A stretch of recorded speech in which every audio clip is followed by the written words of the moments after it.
story. Speak your truth and take your chance.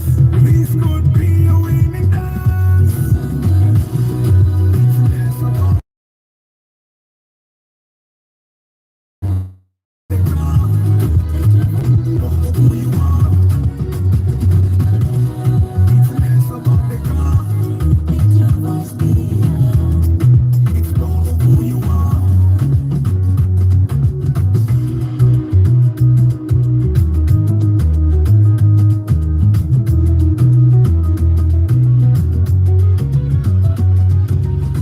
Hi guys, how you doing today? Mulimutia, how is your evening? Now, today I came by office. One, I wanted to be on my own, to try and work out stuff in my head, but also I had stuff to work on. So mbadde mu office nga nyina akantu kankutomba bino ngenza olaba ng'obudde bugenze. I do you see how my eyes look when I don't have glasses on? And yet last week I inspected the car for a lady that she said she has supplements that can help you get off glasses. So I'm going to check her out. Bagambi is a bay.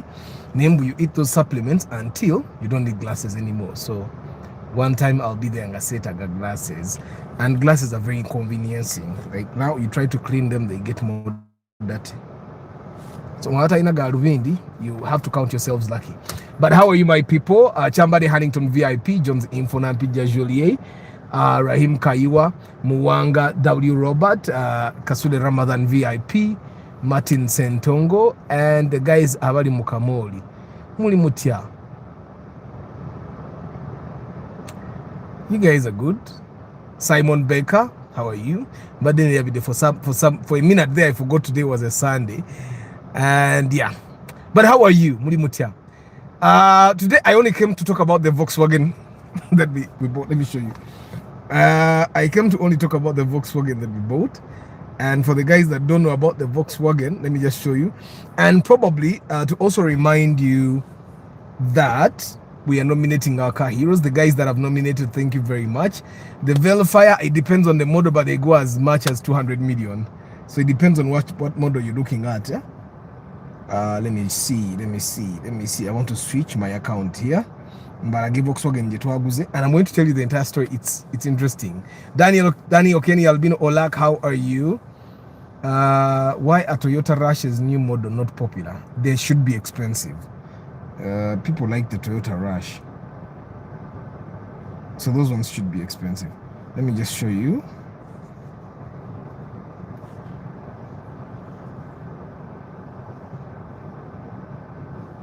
Yeah, this is the Volkswagen that we bought. We bought it on, the pictures should have the date even when I forget, on 7th August. Today is 9th August.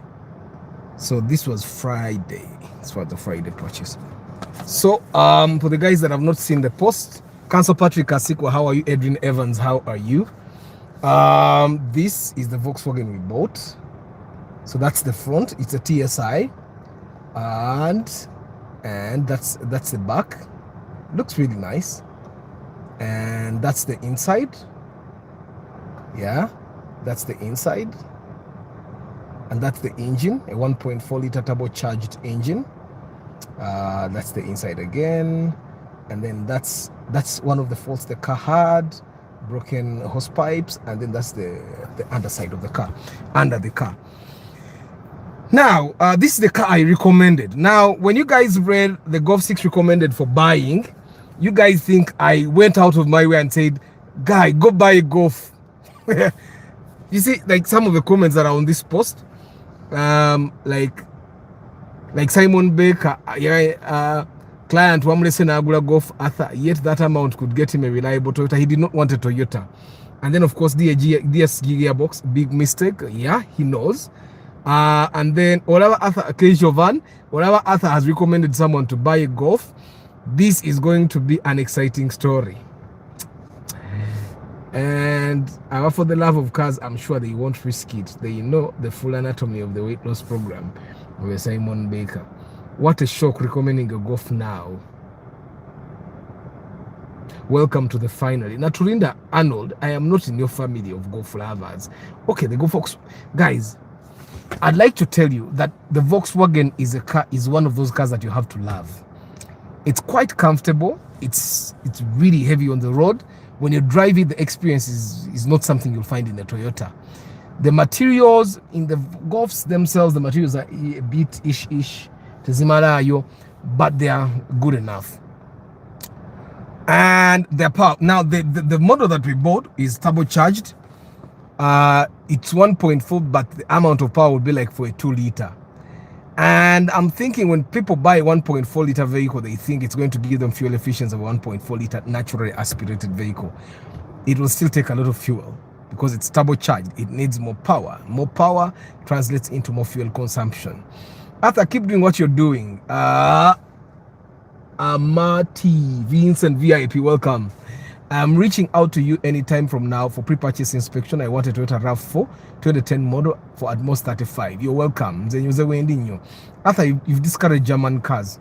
I don't discourage German cars. I always tell you guys, a person that has a lot of money should buy a German vehicle. A person that doesn't have a lot of money should leave a German vehicle. After I'm in your inbox, no response. Are you sure? I'm going to check. And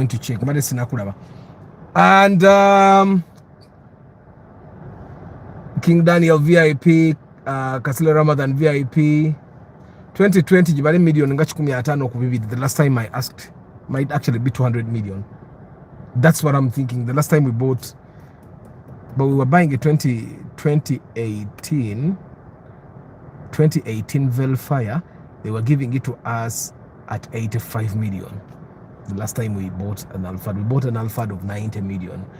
And Ricky Chikawa VIP high, Council Patrick Asiko high, they were giving us a Velfire 2018, I think at 85. At that time, you guys remember.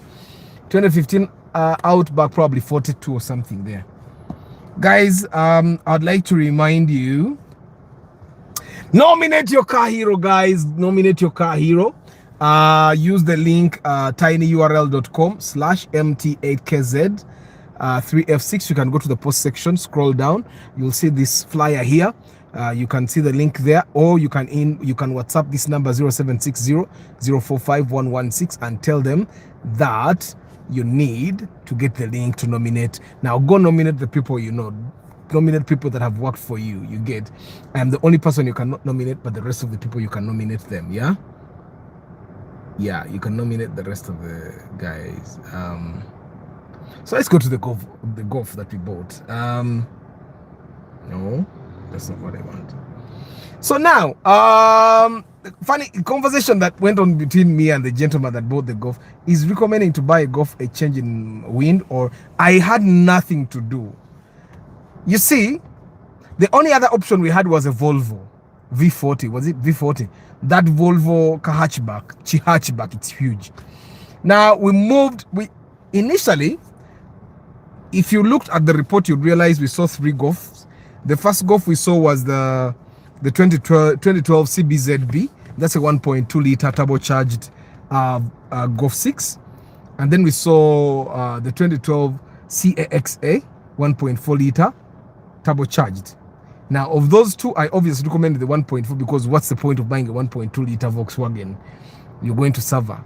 And so then the next car we looked at was a Volvo V40. It's supposed to be a V40, I think, something like that. And they opened the Volvo, we looked at it, and I remember the story of someone that told me his friend did buy a Volvo XC90, and he has so far spent 20 something million trying to keep it on the road. And Muwaluka Nicholas, my number is 0752991051. Now, he told me the last time that the guy decided to ditch the car is when he was required to spend like a 1.5 after spending, I think, over 6 million before. Like, you know how you spend 6 million this month and next month they want a 1.5 and he just ditched the car. So I told the guy, you know, I think a Volvo Moroka ya bantu bakulu, I think uli mwana mtaleka like 23, 24. So I told him there is no reason why you should suffer like an old man. Let's go, at least you suffer like a young man. So guys, I recommended this Volkswagen. I don't even know if he bought it, but trust me, I said a lot of discouraging words. My mechanic said a lot of discouraging words. So if he went ahead and bought that car, he loves the car. And trust me, some people just love the car. Now, it's not a change in the wind. I had nothing to do. If you read the report, you realize that we only looked at 4 cars. One of them was a Volvo. One of them was a 2013 CAVD, which is also a 1.4 liter turbo supercharged. Which take it, Kati. If you have a car that is both turbocharged and supercharged, you need to understand that then that's a complication for us as Uganda. Naturally aspirated Volkswagen zitawanya abantu. The turbocharged car is going to disturb them. Now imagine one that has a turbocharger and a supercharger. But let me just read the report. Let me read the report. And in the report, I obviously do indicate that all cars inspected were acquired by the customer, and it is for the same customer the report is created. Yeah, I do say that, just to make sure. Now, vehicle pre-purchase is, I want to read it word by word and then tell the story. Not word by word, a few words of this. I thought I would recommend an extra. I would not. You guys, I started recommending Outlander because I don't want to recommend X-Trail. X-Trail is more suffering. Outlander is not suffering, but X-Trail is suffering. Now, Volkswagen Golf options comparative assessment. Yeah. Now, recommendation is conditional upon verification of the brake vacuum, rich mixture, cooling fan, and left rear ABS faults found by a clear driver scan. Now, the red Volkswagen that I recommended is not fault free. Okay? The fact that I recommend it doesn't mean that it's a good car. It had issues, but all the Volkswagens had issues. All of them. Mubondi. I thought the owner didn't want a Golf with more power. Maybe the GT. He did not want more power. He wanted something that will save fuel while also looking trendy. You get it? No, they are not underpowered, Isaac. They are underpowered based on what you have driven. If you find, like in front of me here, there is a Ronaldo that's going. That person does not have hybrid again. The person that's driving away in the Ronaldo is a police officer. He drives both that Ronaldo and there is mumanyi buno hard top wa police. Avuge yo Ronaldo kat Ronaldo ya mukazi we. Na ye avuga ne hard top. Kati hard top ye ya police. So for a person that used to driving those cars, bo momoro kangene yange sisi lukumbitano hybrid. Ajja kuba tajja jinyumirwa kuvuga. So kati Isaac, you're used to your blade. Kati sa toza kuva momoro ka sisi 12 mbojovuge 12 ne bwebira naturally aspirated. Shanko Gibbs high. Now, several vehicles were reviewed during the purchase search. The final technical comparison concentrated on 2 Volkswagens. Volkswagen Golf Mark 6 units, a red 2012 CAXA 1.4 TSI and a grey 2013 CAVD 1.4 TSI. A second 2012 Golf was 1.2 TSI. And a Volvo were also considered but were not taken forward as the preferred purchase options. Mbagambye Volvo ya abasajja bakadde. Assessment evidence included vehicle identification plates, yeah, and obviously all the other things. Kati.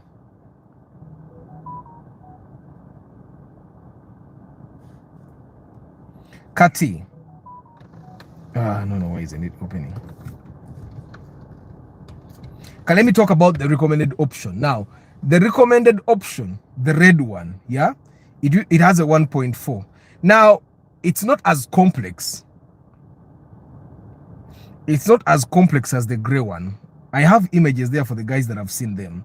The gray car, when you look at the engine of the red car, and you also look at the engine of the gray car, for the guys that have not yet seen the report, this is the engine bay of the red car that I recommended. And then this is the engine bay of the gray car that I did not recommend. You realize that this is already complicated just by looking at it. And then if you look at this, you'd realize it's almost the normal Golfs that you guys have been seeing around, yeah? So, now this gray Volkswagen here has a turbocharger, it has a supercharger. The supercharger, when you're doing low speeds, it will kick in. The turbocharger, you know, when you and then it kicks in. But now let's talk about why I did not recommend this other gray here. It has a fuel valve system pressure code, that the fuel pressure is too low. Yeah. Now, this very car, this is the car that in the glove compartment there was a permission from Malaba police allowing the owner of the car to put it on a car carrier because it got a mechanical fault. No, I think babadde bajuna milioni 38 emmoroka eno yennyini yabadde erimu akapipira. Kati now, for me, I cannot find a car that reports a fuel pressure issue and I say tujigule. I can't. I cannot advise someone to buy a car that has, but also it had the hydraulic pump electrical fault. It could simply be an electrical fault, or it could point to the fact that the hydraulic pump is actually dying, and that's the ABS pump. Like olaba kati nimoro kajenvuga, it's a hybrid. The ABS pump of this car will cost you 3 million shillings to replace. 3 million shillings, and they are available. Now with that Volkswagen, we don't know if they are available. These other codes were okay. Zisobora okuba normal. Naye lwakuba nti mwabaddemu the lever park position lock switch. That can also probably clear when you drive. Naye issues ziri ebbiri zabadde nnene nnyo. Nga issues ebbiri ezo zokka zisobora okuteekesa emmoroka eyo ku kakari yange ekola ki ng'eva emalaba. Era ne mugambe emmoroka mu zonna zoogula eno gireke. Ate gye twasembeyo okulaba. Now, when I go to places like that, the Indian would want to normally, over Indian or Pakistani, he would want to call me and ask me, what have you seen that is wrong with your car, with the car? And then I tell them, this is my boss. I've already told him what is wrong with the car. Now, when I don't want to tell them, then they'll say, oh yeah, I couldn't miss a. But some of these things, they even have codes. When we put a machine, the machine will bring error codes. Why isn't it showing?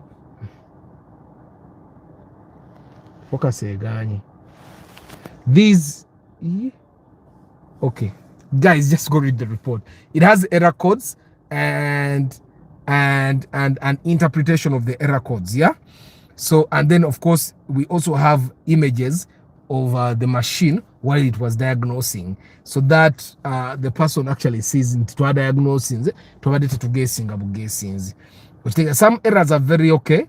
But some errors are not. Like for example, if you're buying a Subaru, most of the Subarus, even in the bond, they have a steering angle sensor fault. You fault a common new Subaru Foresters, yeah. After, can the owners work on the vehicles before putting them for sale? No, I told you guys, and I keep saying, the sellers are business people. They don't repair things that don't add value to the car. A person that is selling would rather put new tires on the car than repair a fault. Ayagala George Gulonge and Oji feeling. Boji Gula no Jifurumia bond in a fee. Katibuta negotiating up with Sente Yemoroke of them. The traders are not our friends, and that's something I've been telling you. So I also had a comparison of the two cars, because to add Moroka Bidi, Volvo Saji Winachifana, because Volvo I only have the thingy on the mirror, on the windscreen, sorry. Now I even have like a comparison table here. The gray was a 2013 model, which made it tick because it's a later model. The engine code doesn't really matter because it just distinguishes what is different. When we talk about the engine, the red wins because the red is simple. Gray, it's an engine that has two turbos.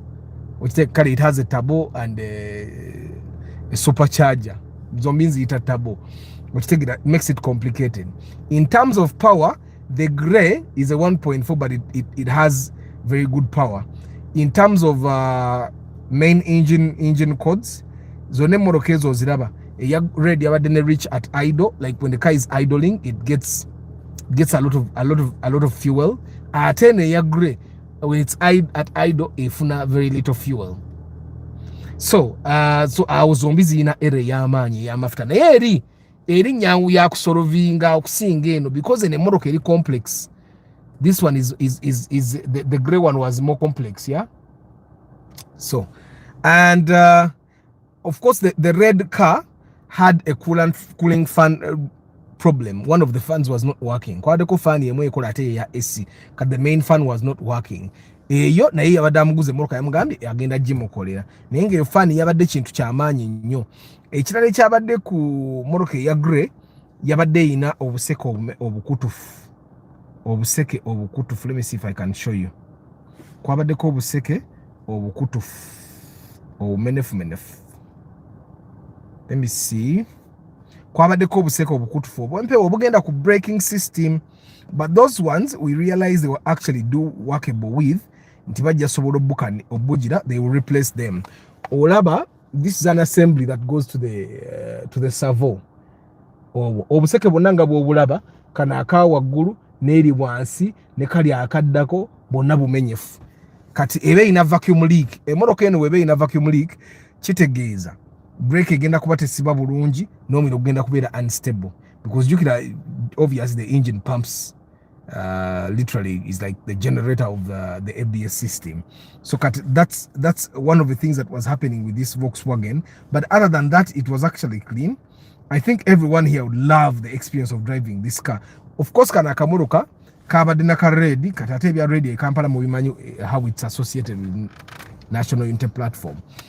Yeah, but kati errors ez'amaanyi zezabaddemu ez'amafuta ku motoka zombi. Kati neno katulabe ne motoka yange gyenvuga singa efuna vacuum leak, ABS pump esobola okufa. ABS pump bwefa mba nfulumya millioni 3. Kati kano no one knows what happens if there is vacuum leak. You just literally have to replace those things and see what happens. Okitegeera. And so the recommended was the red, and then red wegana grey. Kalika 1.2 soka saka recommends because agenda katanga obudde bukyali. Bwana agenda machalibe chemanyi bachalibe abasenga bavuga golf. Ajja kwagana yabalaga omuliro. Katogenda kulaga bantu muliro. Ngovuge moroka ya 1.2. Osegeera nga bo bavuga 12. Ne weba yattabo. Kati ya 1.2 obvious abagenda jitta mangu. That's why I didn't recommend it. Ate yabadde ne leakage ku engine. Now most of these cars actually had leakages. Naye ya 1.2 yadde ne leakage ngeri serious. Atokusinga kana aka red. Kati ya 1.2 na aka red ne Volvo byadde mu kifo kyekya. So anyway, but that's we did not test drive, so there are errors that can get out of a car after test driving. That's why I recommended the next steps for this car to be worked on. But and then of course you guys think I had no choice but to recommend a car.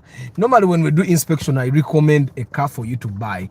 So a chalk recommending a Golf. Then I see now option. I said you guys you go read the report, and then you'll see, like if you read my statement here, why the red car is recommended. The red car has lower powertrain complexity, and on the evidence supply, its ABS issue is a wheel speed sensor circuit rather than the ABS hydraulic pump fault. The grey car is faster and newer, but the P0087 fuel pressure issue, ABS pump electrical fault, and broader body electrical repair exposure outweighs those advantages for this purchase decision. That's why I recommended the red car. Of course, now the question is going to be, and of course, I took pictures of the gray, the other 1.2 liter. I just didn't know. It's in the report here. See, that's the 1. Like engine okalabanga katini.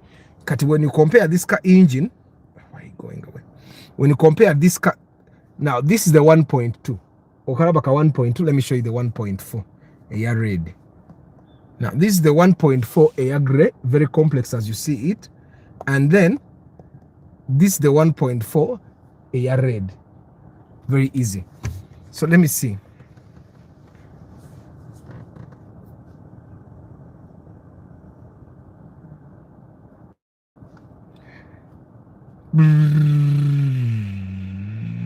So we did actually 4 cars. Now the question is, Arthur, do you recommend anyone to buy a Volkswagen? No. Why I recommended the red car, because if that guy gets tired of the car, and he will, there are people that are willing to buy it. The Volvo, no one is willing to buy it, but the Golf, people will want to buy it. Abavubuka abata namanya nti Golf ebonya abonya je bali bajja kwagala okugigula. Kati yagiguze $3,500,000. bajjamu wamu nga 13 12 okitegeera ng'emutamye bwe naaba tennamutama tajja kwagala gitunda. The driving experience of the Volkswagens is top notch, naye bw'anaagikuwa bajjamu wamu nga 12 bwe neegana ba million nga 5 worst case scenario, because kamoroka kalabika bulungi, the driving experience is good and there are women that will definitely buy it without guidance nga balaba yalayisa alina million 17 mugamba gula vitsi bw'avuga mu kagoofu nga kagoofu kakabi nnyo ng'agulamu avugamu kagoofu okitegeera. Kejo Van, how are you? Isoba Ivan, how are you? Arthur, is it recommended to buy cars from Japan importers directly other than UG home seller bonds? I think everyone should do what makes them happy. I cannot for example pretend to know, since I'm pretending akubategeerera. That's one thing I can tell you. Kubanga nze nkimanyi mwetegeerera. For me, the one thing out of experience, I have realized that it's much better to buy cars from here. Why? Because here you will actually look at the car. There you will see the car in pictures. Okitegeera oba oguze moroka ya delivery bwetuuka n'ebizibu byonna byonna bituukiramu. It's basically you take on the risk, part of the risk that a trader would take, and you don't want to take a risk that you should not, that ideally you must not take. Okitegeera, it saves you a bit of money, but I've seen many people that didn't save any money. They end up buying the car more expensively than a person that bought the car here, and they end up spending even more trying to fix it because it came with errors from the other side. And like for example, the Primo that the guy bought 72 million shillings, that Primo was 4-wheel drive. I would never recommend anyone to buy a 4-wheel drive Primo. But you see, a lot of traders now are bringing 4-wheel drive Fielders, 4-wheel drive Rumians, because they are cheaper there. Katinoli gundi shipping najja ku shipping 4-wheel drive because ye kimukolera afuna eri moroka kulaisi n'afuna ne commission wenga mungi because atunze moroka etatambula gwe n'akikuleetera n'ofaafagana nakyo wano. Togula moroka ntono ya 4-wheel. Okitegeera kujja ko nga Subaru esobola okujja nga za red za all wheel. Ladies want red colors, exactly Lawrence. So he will sell that kind of nebe mutami. But the problem with buying a turbocharged car, it's one of the reasons why it changed the standard from turbocharged to naturally aspirated. Abantu ba bulijjo emoroka ya turbo tagisobola. It's too demanding. It takes a lot of fuel as well. Importing a car saves money when the car is costly, about 50 million. Yes. Hamweze moroka ezebe you can save. Newe ogenda ku importing nebo ebe olumune suka million atano ero yinza obuta saving. Ero yinza obuta saving. You see, the traders here save with economies of scale. They can even negotiate the tax on Tegera. Economies of scale is a very big thing. Economies nti Arthur bwengena nengula tabu zino nya omulundi gumu tebagenda kunguza bei emu n'omuntu aguze tabu emu, ate tebagenda kunguza bei emu n'omuntu aguze tabu 10. There is an economy there. Katate, if these traders in Kampala have a relationship with URA, chances are high they can negotiate the tax. Ontegera, because we are not in the business, chances are high they can negotiate the tax. But of course, that's something we never listen to. When you want to ship, you can ship. Actually, you can only save when a car exceeds 80 million. But traders in UG bring junk cars with lots of faults on them. Martin Sentongo, you have not seen imported cars. Me, I've seen them. Now, I can tell you that people call me and I inspect cars after they have shipped them. Some of those cars is posting on because of the agamba. Ata to posting a moroka yange sagala onjogere nako. Okitegeera, but people call me nga importing the moroka nenjiraba, and when I compare with the car you would pick here, if you went with someone that knows how to inspect those cars, in moroka ziba import. Importers are also looking for a deal. Tori mwana wa mama wabwe. Okitegeera, yes, the traders here bring junk cars, but the junk they bring is nothing compared to the junk you can get if a person that is shipping for you decides to bring junk. Ontegedde. Kubanga junk ono gwe baleeta no gosobola okulonda mu junk n'omuleka. Eri oli junk bw'abazze nga atuuse aba atuuse. Arthur, what's your take on Suzuki Escudo 2011?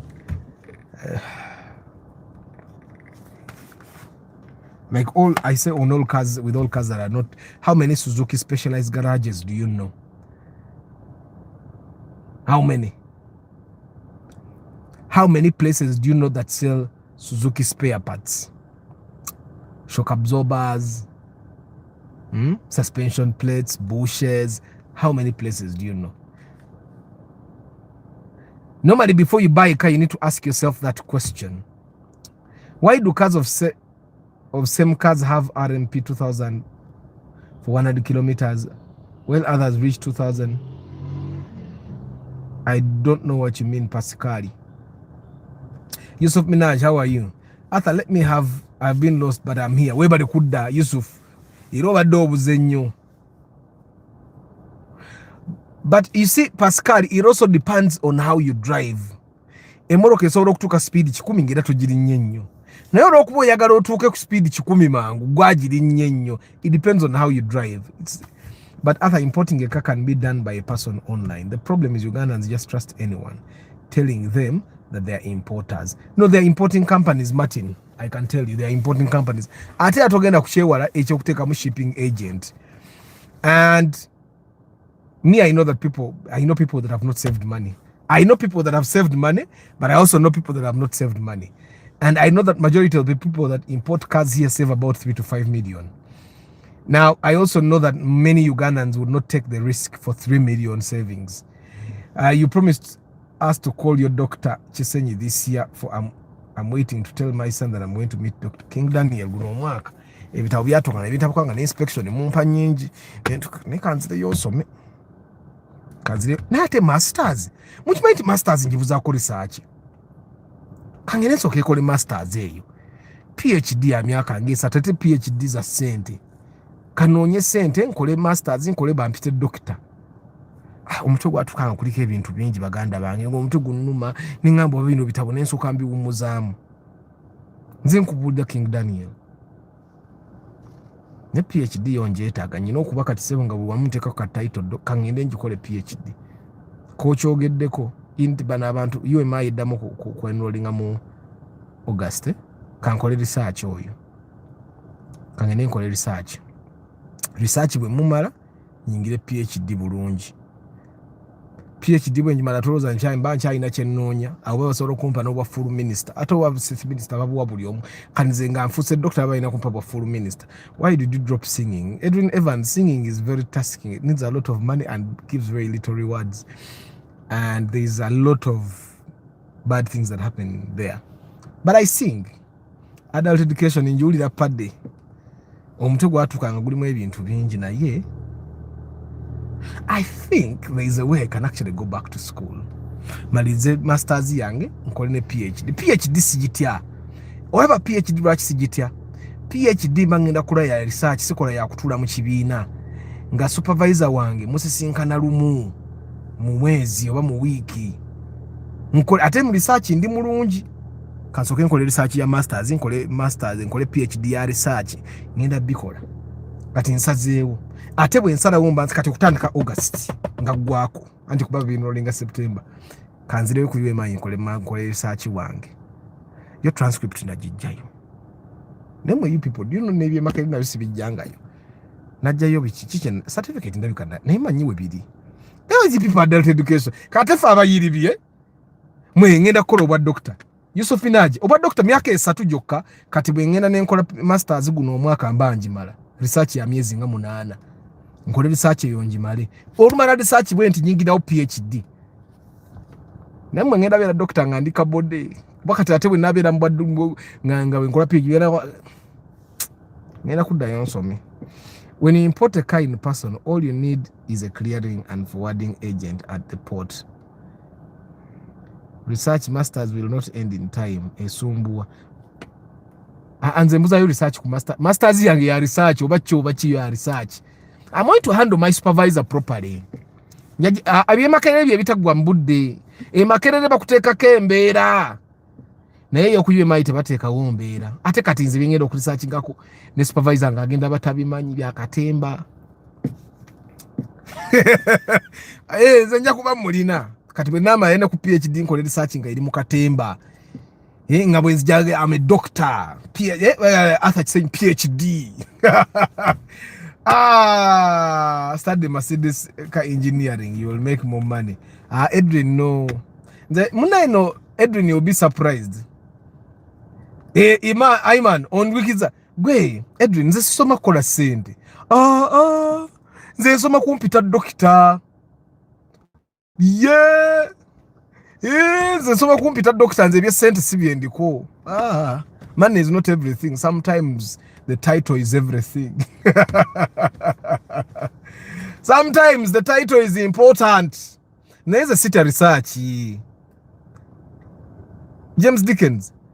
Me I don't fear research. That one nema kere nakola research wange ne mumala ngawula yo namala nga semester ya katandika yesimba yimakiri ate namumala ne supervisor nge nagamba atha netumaliriza research abantu tebagambe tuma nenga mumaze ayamu nze assignment zonzi kola nekati nebyo kola ebirala bingi obula nyagala research ngenda kola research mu myaka ina ngenda kuba doctor myaka ina nja kuba doctor abafa bafe mere kati nga buli wamu doctor just for the title ne kugundi ne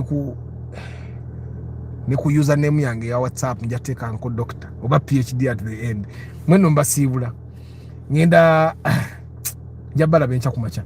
Edwin Evans, money brings it all, fame, respect and women. Nedda Sebo, money brings women that don't love you, that love your money. Won't take it? And money, yes, it will bring the respect, it will bring the fame, but what if you got the fame and the respect and the women before you got the money?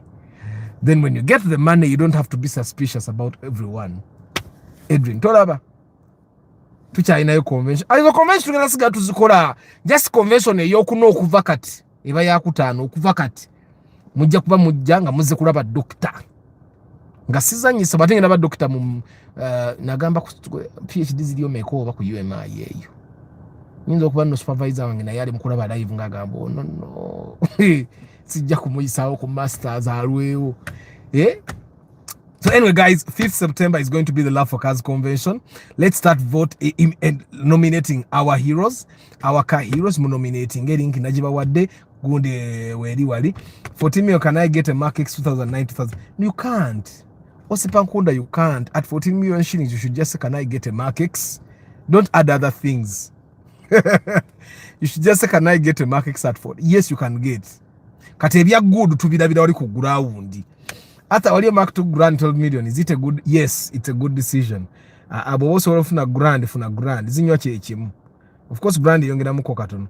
Who love you when you're poor? Ladies equals money. Matini.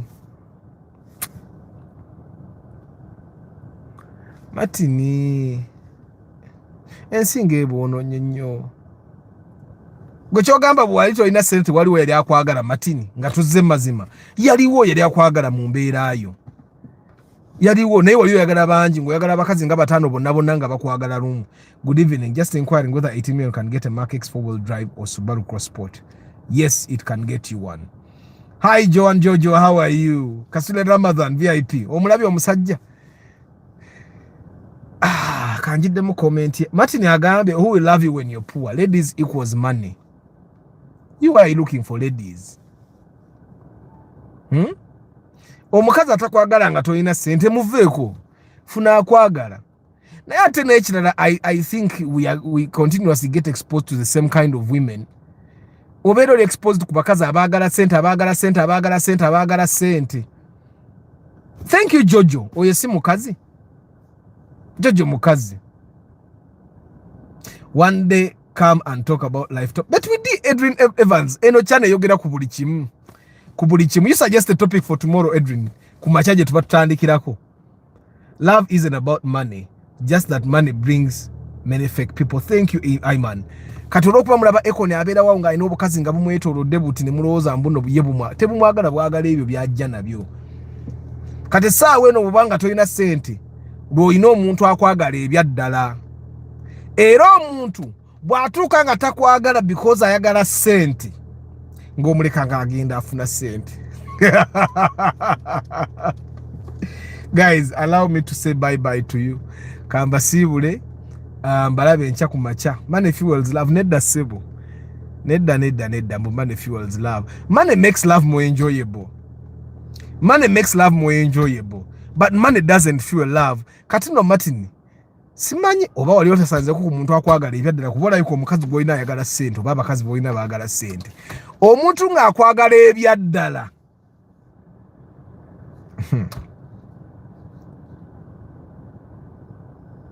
Omuntu ng'akwagala ebyaddala mwe mulowooza. Anyway, Martin kati gusinza kukumatiza. Abakazi b'ennaku zino abasinga baagala ssente Arthur n'oluyimba waluyimba. Ayagala ssente. Oluyimba olwo na idea teyali yange. Idea teyali yange. Idea yali ya TJ. TJ baali bamukozeeko nnyo emikolo. Yalina akawala ke yali ayagala nga bakayita ka Aisha. He didn't even eat. Abakazi walaba balina ebintu bingi bye baagala. Abakazi abamu bakwagala ng'oli serebu. Abamu bakwagala mu society mwoli nga gwe boss. Abamu bakwagala ku kyalo kw'obeera nga bakuwa ekitiibwa. Abamu bakwagala simply because oyambala jeani.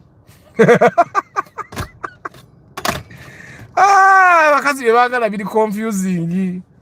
Waleteze to Yusuf Minaji ne waleteze to wateyali idea yange. Waleteze to wano.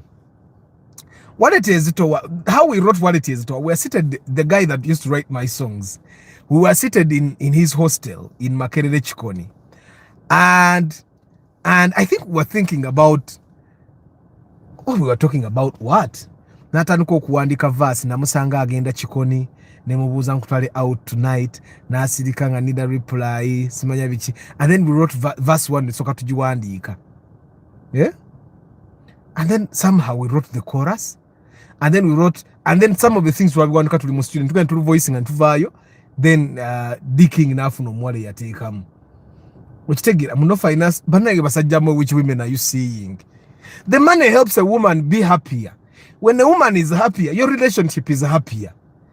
After try to become poor, Olabe, how they will treat you at home. Edwin may have been there without money, so I know. Edwin, I've been there without money. I've never been treated with disrespect. I've never. Atagwe Edwin. Bwolifuna just omukazi akwagala ne sente zalina jazikuwa. Nesimanyi nyina kyali wange namugamba agenda kulwa ofuna omukazi kuba kati alinamu ku sente. Abakazi bagenda osanga bonna bagenda bate bamwagala lwakubayi bagenda baagala sente. Women are network ebadde etujjeko ekifaananyi n'eddoboozi. Arthur, how much is a gearbox for Mark X 2009? I have no idea, man. I can ask for you. Some men are badly behaved. That's why money makes them more arrogant. That's why. So you guys, your manners. Osobola omanyi omuntu nga alina empisa embi ng'ate mwavu naye tabeereka naye. Omuntu nga mwavu ng'ate n'empisa embi alina tabeereka naye. Naye guys, why don't we discuss that tomorrow on the broadcast? Because tomorrow is also Money Smart Monday. Let's discuss the topic of love and money in the morning. Guys, thank you very much for being part of the broadcast. Kanzide mu office mbeko byenkwasaganya. Anti convention kyeta tukola. Guys, 5th September njagala kubanga mbalabayo. Chambade Hannington VIP, Jones Info Nampija Julie, Rahim Kayiwa, Mwongi Robert, Kasudu Ramadan VIP, Martin Sentongo, Simon Baker, Daniel Kenny, Albino Olak, Edwin Evans, Council Patrick Asiku, Ricky Chikawa VIP, Amanti Vincent VIP, King Daniel VIP, Kasudu Ramadan VIP, Nam Kefa, Muwaluka Nicholas, Mwesiga Isaac, Shanko Gibbs, Richard Aki VIP, Karuhanga Ambrose, Lucky Mose, Esther Manoti, Ajuka Blair VIP, Isoba Ivan VIP, Keijo Van VIP, Simon Baker, Lawrence Biamukama, Sadi James, Mpanga Godfrey, Pade Mwesigwa, Mokisa Pascali, Yusuf Minaj, kanzire nkole PhD eyo njifune omanyi obwa doctor na wote nga buli woyimira I am doctor. Nga tebagala kubuza obwa doctor wabu tebalina babuuza, it is impolite to ask. Togenda baga nze ndi doctor because nasoma marketing, kubanga ndaba doctor mu marketing by the way. ngenda ba doctor mukana ne PhD ze bayina kati kubanze mwezi ngeta nja kuba maze research ya masters ngenda kubanji maze research ngenda mukola mu company zange kati bwe marokola research mu company zange ngende bampe masters yange bantikire nyambara akakofira ka masters then bwe marokola kwambara akakofira ka masters nzireyo nkole PhD myaka ngebiri nganji maze ngasemanyerwa lwakuba badokita abamu batuswaza anyway. Guys, thank you very much for being part of Shanko Gives Madesi Gambie. Ayman Lux, Osipa Nkunda.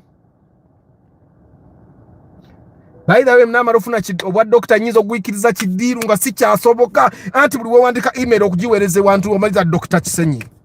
Dr. Chisenyi oba Arthur Chisenyi PhD. Tebabuuza PhD eri mu ki?